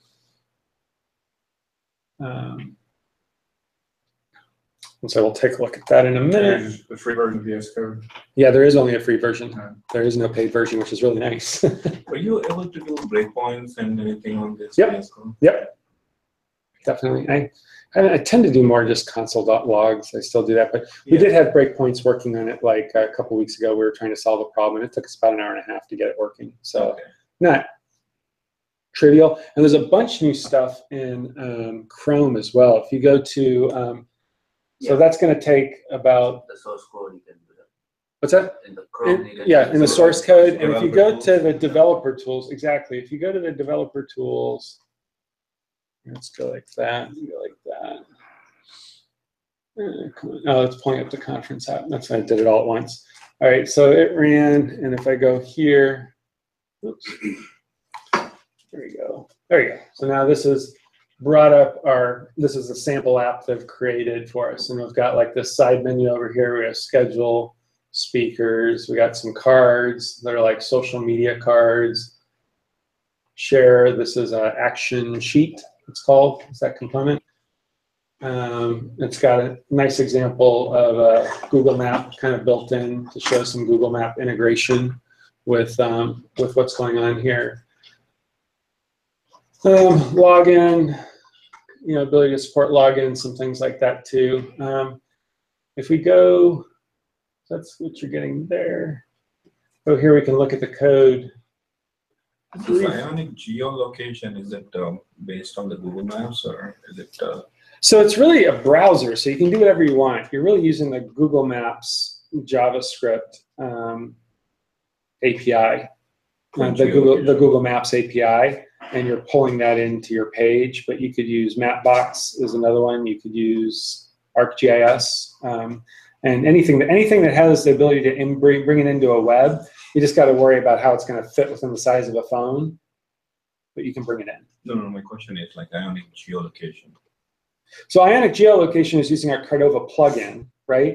And so that's going to the phone, and then the phone's going to get its location. So if you just use the location plugin, then it's going to use the phone, and I believe it would be using, you know, GPS, but it could also be using Wi-Fi access points. It's going to be using whatever it can to determine, you know, Bluetooth beacons to find out what your location is. But in the end, it's going to come up with a Latin long with where you are, and then I could take that Latin long and I could go back to my Google map here and say, I want the center of that map to be at this Latin long, and then it's going to recenter my map on that particular location. Oh, that's good. So these things do happen. Maybe it doesn't like me going off that page like that. Interesting. Yeah. So it's actually got some enforcing. Yeah, and then that's not going to let me go on. All right, that's fine. I haven't played with it that much. I just know it's a good reference example. Just a couple minutes. This is kind of your code base that you're looking at. The big thing that happened with Ionic 2 and it is Angular 2 too. Somebody else can correct. Does Angular 2 build into a separate directory? Yeah. Yeah. And node modules. Yeah. Okay. Good. So in Ionic, all your source code is in this source folder, and then it's going to build using it's using Webpack as the tool to package everything, and it's doing obfuscation, and you can minification, all those kinds of things you can do, and it's going to put it in dev. So you really don't need to go in the dev directory. Your app's going to go in here. There's just a few files in the app directory that are kind of your bootstrapping of your Angular application. So you get your components where you're defining in all the different pages, and your resources and your providers, and setting up various things. This is like setting up a splash screen and a few things that are kind of at the root level of the application. Your main page is your main page that's bootstrapping. This pulls in the module. And so this is where it's all tying into the Angular infrastructure. Your pages are what you're going to do a lot of the time. And so pages are fairly straightforward. So for like that map page, if we want to look at it, it's going to generate it. And there's an Angular, the Ionic CLI. So I could do Ionic space G for generate, or type out generate. And then I can say component or page or directive or provider. And it's going to create a folder for me in here in the right place, and just some basic skeleton code to get that going.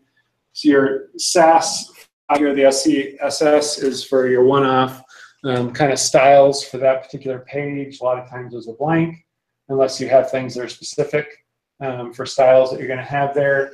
You're going to have your template for your page here, which is very straightforward. And then this is going to be your JavaScript component.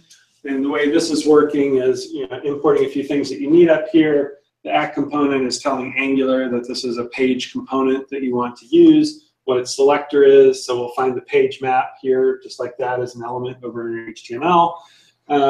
And then this view child binds a component, and that's how we're injecting the Google Maps into that particular page, is by that reference.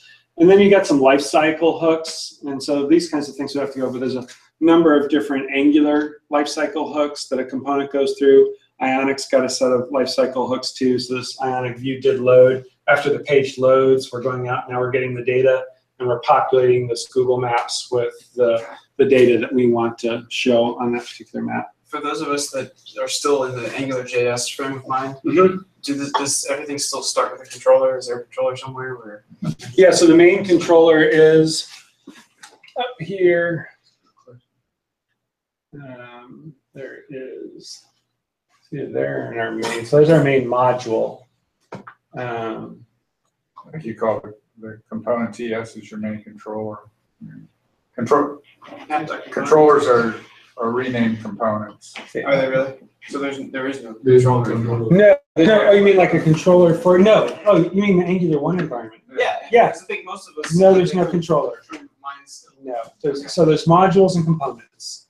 Yeah, and then, similar to routes, actually. And then comparable to. In Ionic, it has a separate routing structure than Angular does. And so that's what I was going to ask, where's the app routing? Yeah, so everything in here that we do for the app routing, if we go back to that map TS, when I do my constructor on this page, where's my constructor? That guy doesn't have a constructor because I guess he doesn't need. Oh, there it is. There's my constructor. So he's only doing conference data. That's because he's not navigating anywhere. Let's go to sign up. That should have it. So yeah, so a constructor here, this is how we do navigation. So I'm injecting a nav controller into this particular component on the sign up page. And then if this is valid, then I'm going to do a push and I'm going to go to the tabs page, which I've defined up here as a reference. And so the way Ionic works, which is really nice, you think of it as a stack of cards. And so when I push a page onto the stack, it's just going up. And when I hit the back arrow on a button, it's automatically going to pop that page off the stack and it'll come back down. But I can have a bunch of different APIs on that nav controller too. So if I want to pop to root, I can come back to the root, the home page. I can redefine what that home page is. I can take that stack of cards, and if it's like 5 deep, I can go into the nav controller and I can say, go remove the second and the third page. So when someone goes back, they're going to skip over those intermediate pages that don't make sense. That only made sense coming in, but not going back. In the tabs, each tab has its own root stack. And so that's a little, you have to get your head around that and realize that if I'm going from one place to another, I've got 3 different independent stacks if I've got 3 tabs. But the navigation system that they've done in Ionic, which is definitely separate to Angular's navigation system, really works well on the phone. If you have a pretty good command with Angular too, I mean. I don't. More than Ionic too. Well, yeah, I mean, like, how long does it usually take to, like, I guess, get on board with Ionic? Like, is it like To what? Well, so you named one difference, like one, I guess, like. Oh yeah, for the most part, that's the only really major difference that I've come across. So I do go back to the Angular docs a lot. So I'll go to angular.io for things like animations, for components, the ng modules. And so the easy way to kind of see that too is if we come up here, you can see on these imports that we're importing components coming from Angular core, ng form, is forms coming from ng forms. The nav controller, as you would expect, is coming from Ionic. And Ionic's gone a step further in that they want their component library to not just work for Angular, but potentially to work for other environments too. So they're looking at progressive web apps that could use other things, Electron for desktop applications. I don't know what else they're doing there, but so that's from Ionic. But for the most part, everything does come from Angular, and you can go back to Angular for a lot of the core page functionality. We're using, what do you call it when you dynamically build the forms? There's 2 ways to build forms in Angular. What's that? Reactive forms, yes. And we are using reactive forms, where you take a lot of the validation for the forms out of the templates, and you move it into your component class in this class. And it's really nice, just little things like trying to make sure 2 passwords match is easier to do in reactive forms. But if you start to get into that relationship between various form fields within a page, or more sophisticated validations, then reactive forms are really nice. Have you used them a bit? Yeah, a little bit. That's cool. Concept tutorials, yeah. Awesome. So yeah, we made it. That was a decision we had to make early on, and that was probably our biggest decision, was whether or not to use reactive forms across or not. We made a decision to do, and once in a while it was a little challenging, but it's enabled us to do a lot of things that we wouldn't have been able to do as easily otherwise. Are pages identical to components? Is there anything different about pages? Pages is a new concept within Ionic 3, and are we looking at? No, we haven't. And so if you want to get a deep URL, and so the place where you use that on an app is if you wanted to send somebody a link, so when they clicked on it, it didn't just go to your app, but it went to a page in your app, then you need some sort of a deep linking URL way to do that. And so Ionic 2 had a way to do that where we would create a link, and the app page annotation is a way to do that at the page level. But to just have a plain page that doesn't have that deep linking capability, you don't need the app page, you just use that component.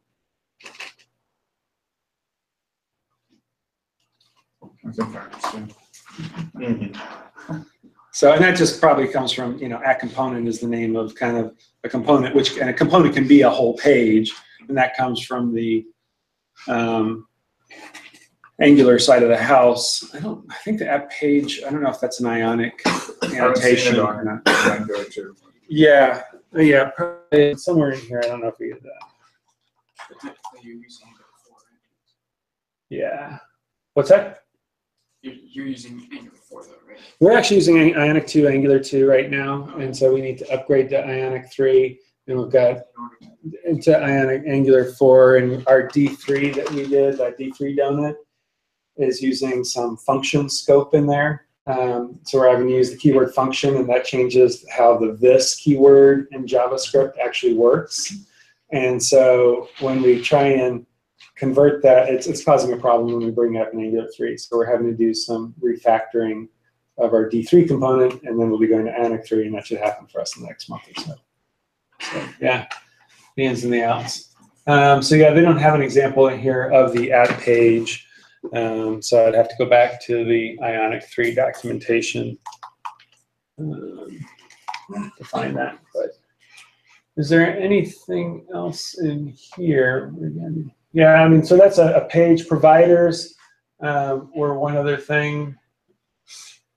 That's where your services are going to set. So here's your theme.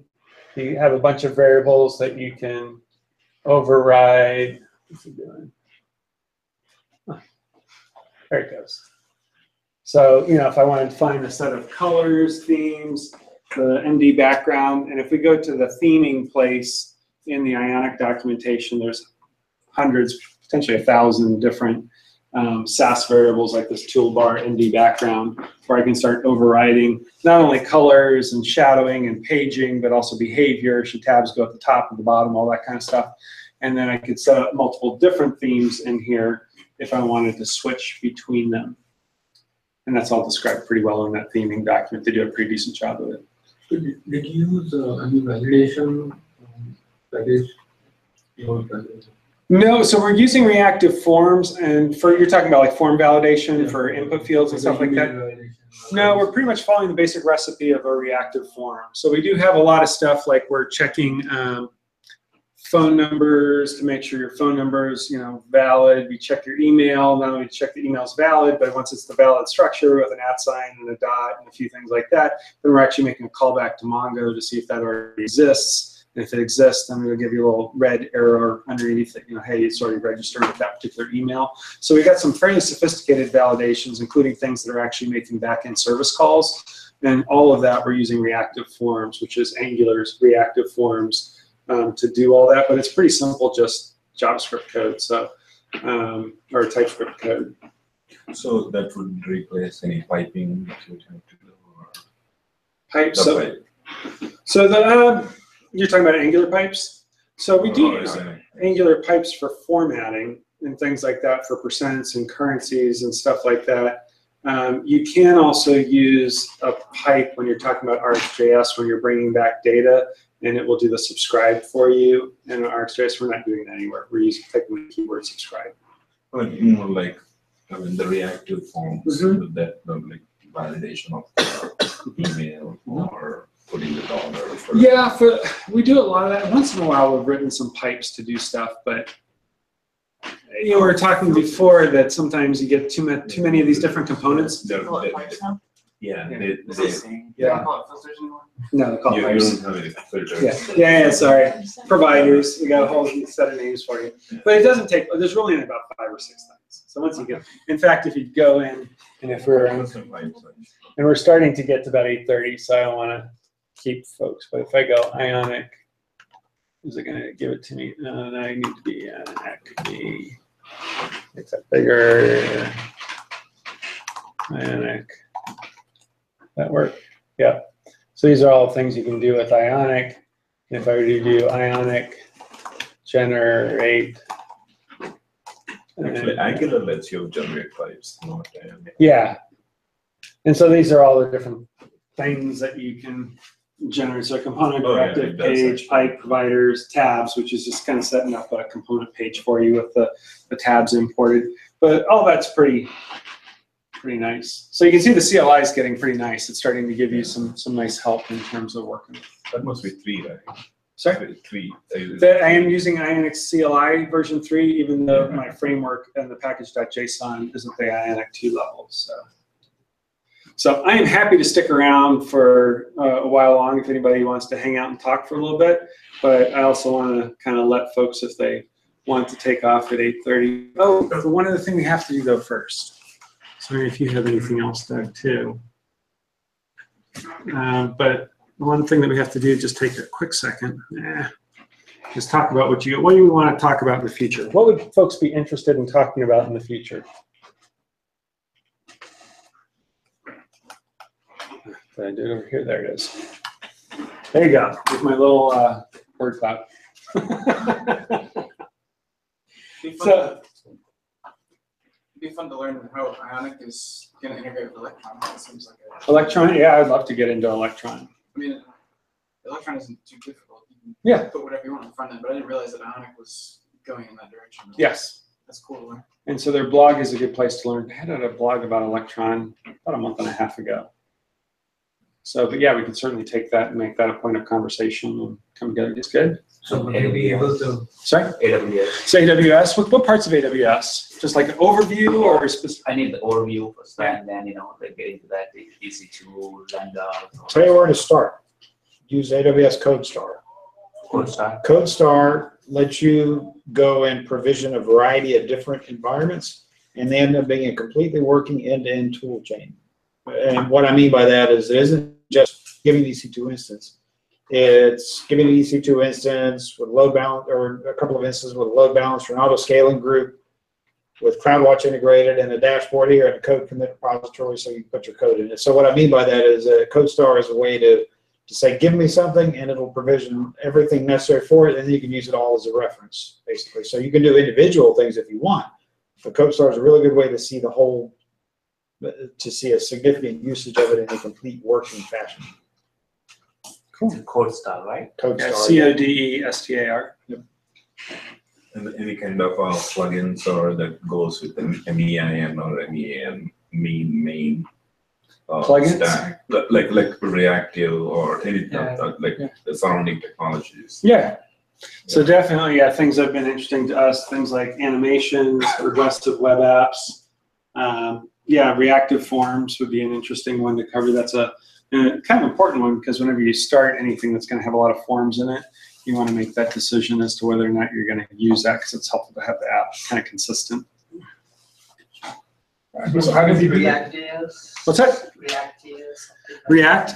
So React would be that's a whole other thing to jump into, and we've got a couple guys that are going to go through and learn that this year, and I'm trying to make a decision whether or not to commit to that. But yeah, I think I'd be interested in that. I would love it if someone, if you know anybody out there who's pretty solid at React and would like to give an overview, we're definitely welcome to have kind of give us an overview of React and React Native as well, which is where you start to, again, instead of just generating web components, you're actually talking to the underlying mobile OS and getting it to spin up things, which is like, that's the architecture of Facebook. And that would be interesting.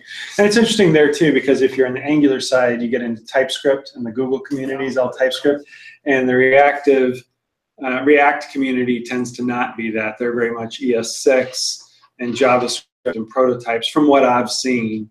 And it'd be interesting in this kind of a setting to have more of those conversations and explore the pros and cons and hear both sides of it. How far it's good for Angular 4 and React? How far it is? My opinion, you can build really good stuff with both. And so it's really a matter of making decisions. I don't think you're going to fail with one and be extraordinarily successful with the other. I think that's just a little bit of wars, but I think they're good too. It's great to have good competing leading frameworks that are pushing each other. That's my opinion. I'd like to hear about your testing approach, what you did. That's hard to get set up, we've found with Carmen and Jasmine. We have that running, and I can run in my... What's the phrase? You test first and build? And yeah, test-driven development. Yeah. And absolutely. And that's... that's what you did? We're... not 100% test-driven development, but we push each other. We have retrospectives in our sprints every couple of weeks, and we talk about that. We're getting better and better about it. We have more and more. To me, that sounds like that could take up an hour and a half even. Yeah. And so if I do NPM test here, and you'll see it go, and Webpack, and I think I'm down to, because I didn't bring my paracord, 10% battery, which is good because we have to go soon. But Webpack is the one thing I think too with Ionic 3 and Angular 4. I'm hoping it's a newer version, because this running all our tests here, and about 95% of this time is Webpack building the application, and then the tests all run, and I really would like this to run in about 5 to 10 seconds instead of the 1.5 minutes that it currently takes. Now glad you mentioned test, I forgot, because we started using Docker Compose a while back, and we were doing testing with Docker as well. The advantage of that is you get everything you need to do testing and then blow it all the way, meaning you don't have to have a Mongo character out there. Instead, it starts a Mongo container, it starts Node, it runs the code inside there, and then it runs a regression test suite using a Postman collection, all within a Docker environment, and then blows it all the way when you're done. So it really encourages saying, test this right now type stuff. I don't need nothing outside of what I'm doing right here, or test it in AWS or test it in another environment. It works really well. So anyway, I'm pro on Docker because that's part of what I do as well.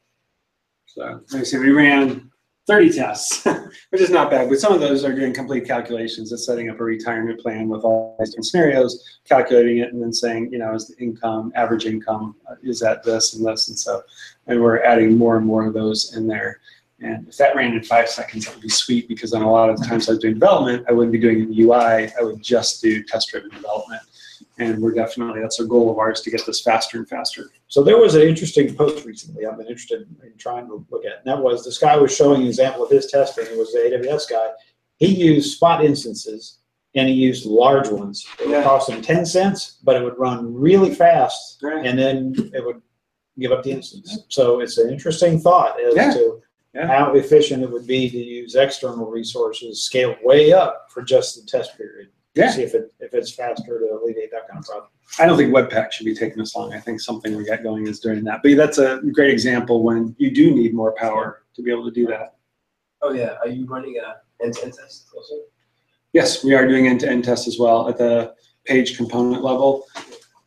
I tend to find a lot of times if you have some of your core logic and you pull it off out of the Ionic Angular framework, and you just have it as standalone objects, if there's any kind of business. So us, we're doing some intense financial calculations here, and I'm pulling all that out. And so I could run that even just as a straight TypeScript.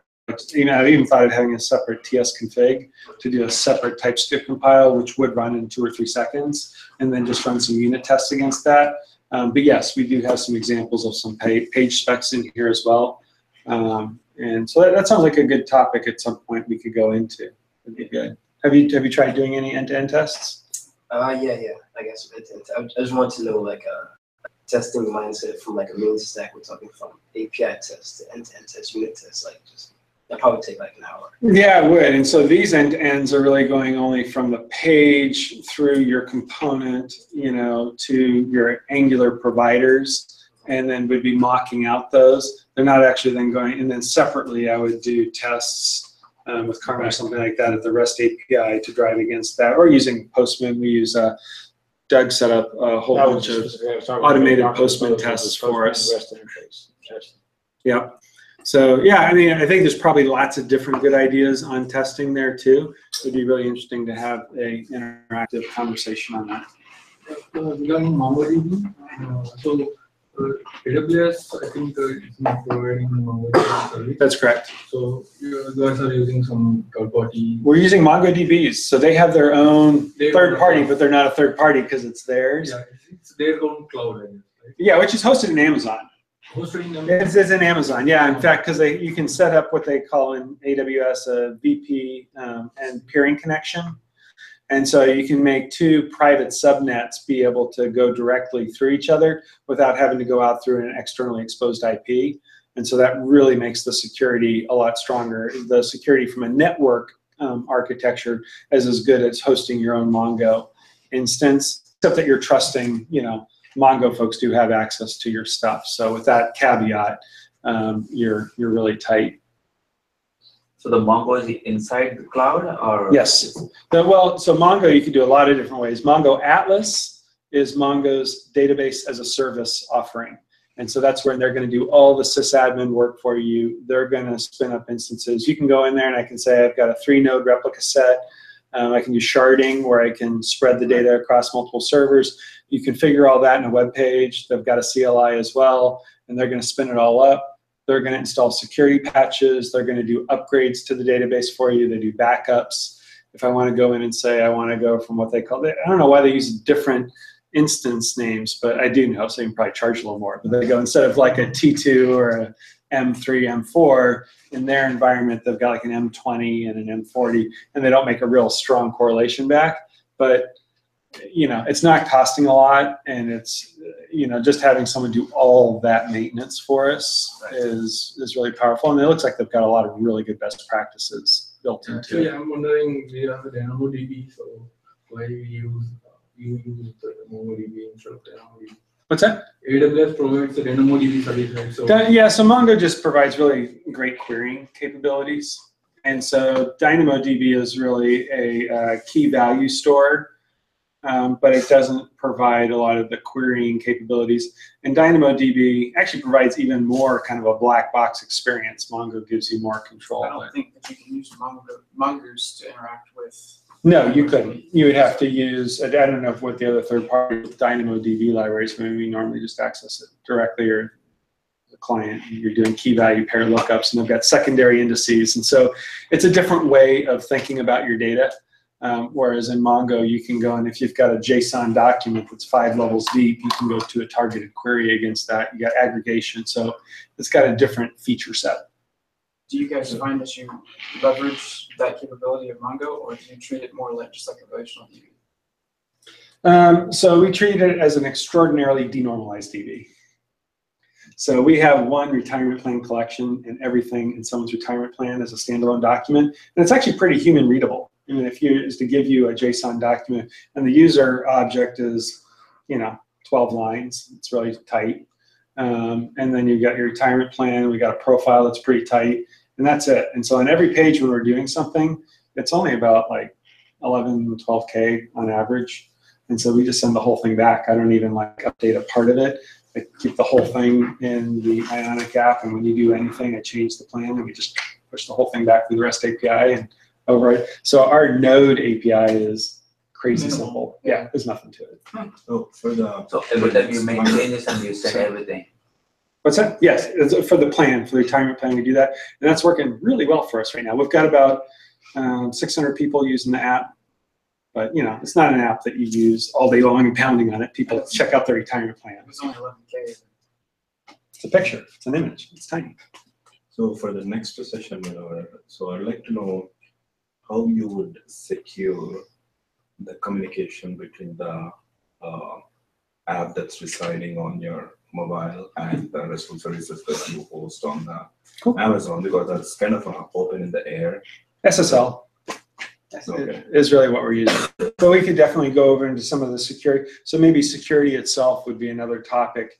And, you know, AWS security is, you know, a profession, let alone a meetup topic. But yeah, we could definitely talk about security end-to-end and the multi-layers and all the things that you can do from the different dimensions. That would be interesting. Cool.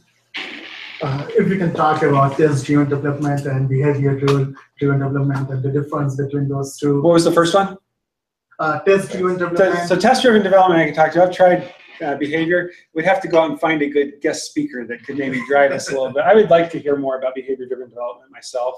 I played with that like 5 or 6 years ago, but in this context, not so much. So what's that comment? If it's still around, I forget what the different frameworks were for doing that kind of stuff. But that, yeah, so really, if you've got something you want to hear about and you know of a talk from somewhere else, or you've got somebody back in your company that's, you know, doing stuff that's really good, just fire Doug and I a message on the Meetup, and would love to schedule them and have some more conversations. But that's a lot of good stuff. How do you, when some exceptions happen in the device, how do you instrument that? Like, how do you know of those exceptions? Yep. So a couple different ways. A lot of these, like the mobile hub framework that AWS and the one that we're looking at, mobile analytics. There was another one that was in that plugin list that starts with an M that I forgot. But or you could just generate your own REST API, and you can catch those exceptions in the app, and then you can send them through. Sometimes exceptions will bubble up and actually cause the Cordova wrapper, which is around Ionic, to break. We really haven't had much of that. But if it did, then if you go to the App Store and the Play Store, there's analytic platforms in there, and your app is reporting back to the App Store and Play Store and telling people about it when you're on Ionic View. So there's a lot of different ways to do that, and that's kind of multi-layered too. So, hey, it's almost 9 o'clock, so I want to let folks go. More than happy to have people stay. Thank you all so much for coming out tonight. It was a lot of fun to get together again. Thank you. All right, take care.